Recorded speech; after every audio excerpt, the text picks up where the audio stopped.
எதுவுமே செய்ய முடியாத ஒருத்தனுக்காக உன் வாழ்க்கையை அர்ப்பணிச்சு நாசமாக்கி வீட்டு செலவு பண்ணி குடும்பத்தை கவனிக்காம அடுத்த குடும்பத்தை அசிங்கமா திட்டிட்டு பைத்தியக்காரங்களா இன்னும் எத்தனை வருஷத்துக்கு எப்படி இருப்பீங்க?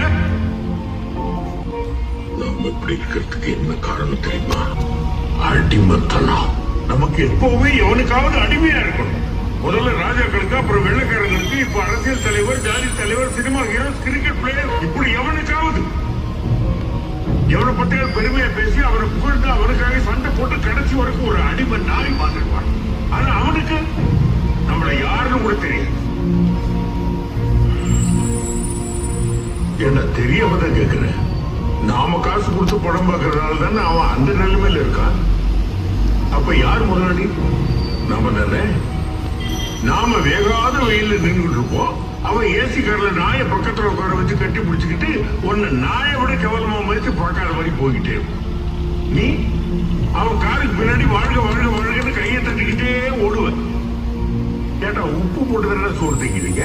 யோசிச்சு பாரு. நீ ரசிகனா இருக்கிற எந்த ஒரு நடிகனுடைய பிள்ளையாவது இன்னொரு நடிகனுக்கு ரசிகனா இருந்து அவனுக்கு கட் அவுட் வச்சு பாலவசியம் பண்ணி அவனுடைய வாழ்க்கை நாசம் பண்ணிட்டு இருக்கான். அவன் அடிச்சு சம்பாதிச்ச கார் பங்களார் போயிட்டு தான் இருக்கான். ஆனா நீ ஒரு நாள் மழை பெய்ஞ்சா கூட வீட்டுக்குள்ள தண்ணி வந்து இருக்கிறதுக்கு இடம் இல்லாம நடுத்தரில் வந்து நிற்ப. ஏன் அன்னைக்கு நீ ரசிகனா இருக்கிற எவனாவது உன்னை வீட்டுக்குள்ள சேர்த்துக்க வேண்டியதானே? வெறும் படத்துலயும் மேடையிலையும் மட்டும் உன் காலுக்கு செருப்பா இருப்பேன்னு பேசிட்டு நீ உதவின்னு அவன் வீட்டு வாசலுக்கு போய் நின்று ஒரு செருப்பாளியை அடிச்சுட்டோம். அப்பா தாதா நம்ம வீட்டுல சேர்த்துப்பாரப்பா.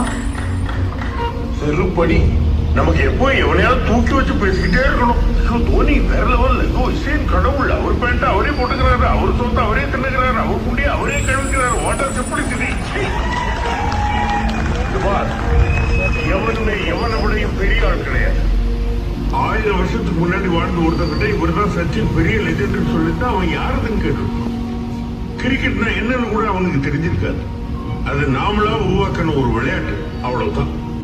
அப்படி நாமளா உருவாக்குற விளையாட்டை ஒருத்தர் நல்லா விளையாடுறான்னா அவன் அந்த விளையாட்டை நல்லா விளையாடுறான், அவ்வளவுதான். அதுக்காக அவன் உடனே லெஜெண்ட் கடவுள்ல தூக்கி வச்சு கொண்டாடுறது முட்டாள்தனம் அல்ல. உசிறு ஒருத்தன் காப்பாத்தினா அவ ஹீரோ. 4 பேருக்கு பசிக்கு சோறு போட்டானா அவ ஹீரோ.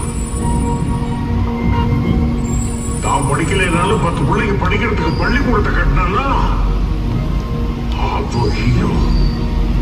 மற்றதெல்லாம் ஒண்ணு இல்லை.